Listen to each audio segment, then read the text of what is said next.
Hello, and well, this is the first video that I have sound in, but this is the TimeTraveler, just like video update.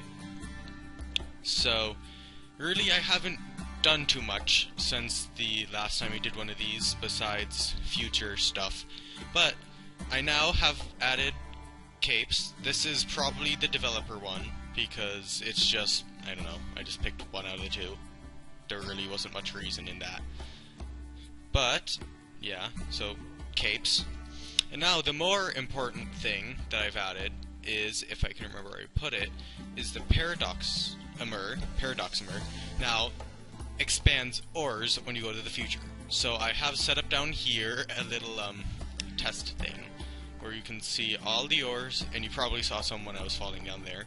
And when you right click and enter in years and hit travel to the future, you have to wait a few seconds because it calculates a lot of things, and depending on how large the world is, it might take forever. But let's see, so it didn't do anything down there. It might have done something up here. Sometimes it like glitches. Okay, it didn't do anything. Let's try this again with a higher number.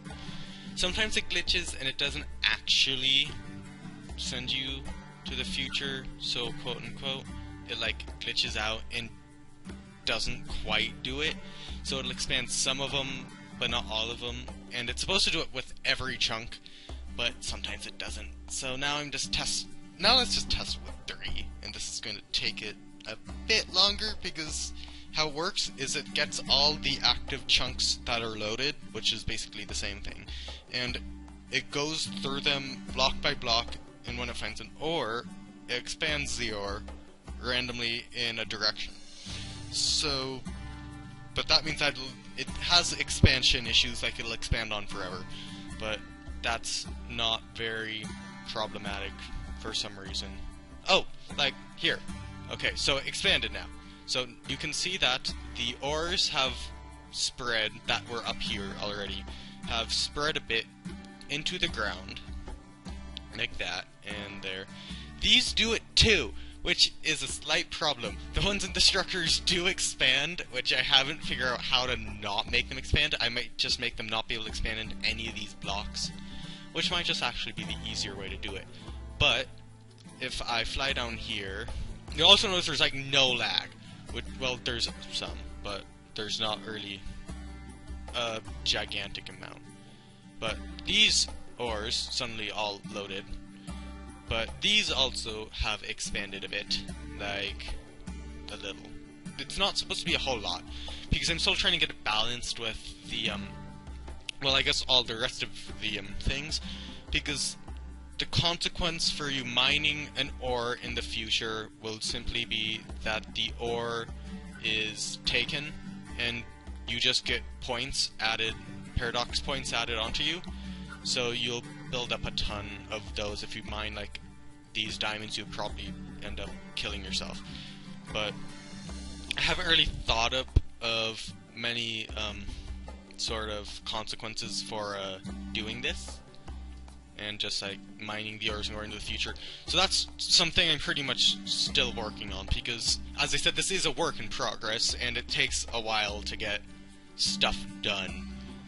So yeah, this is pretty much just an update on what I have been doing, because I haven't really mentioned much about the mod lately. But it's still working, and the future stuff works if I had the block, but it's in the creative menu there. And it's for Forge 1.5.1. The pre-release that is on the topic, which I'll link below, is not for 1.5.1, it's for 1.4.7, and it doesn't have the future stuff in it because I released that like a month ago, and I only got this working like a few days ago. So that's pretty much it. And oh yeah, another thing that I've gotten working but I can't really show is file system sort of stuff. So I'm beginning to implement the past player into the past actually, instead of just like spawning with a dummy method with the paradox item.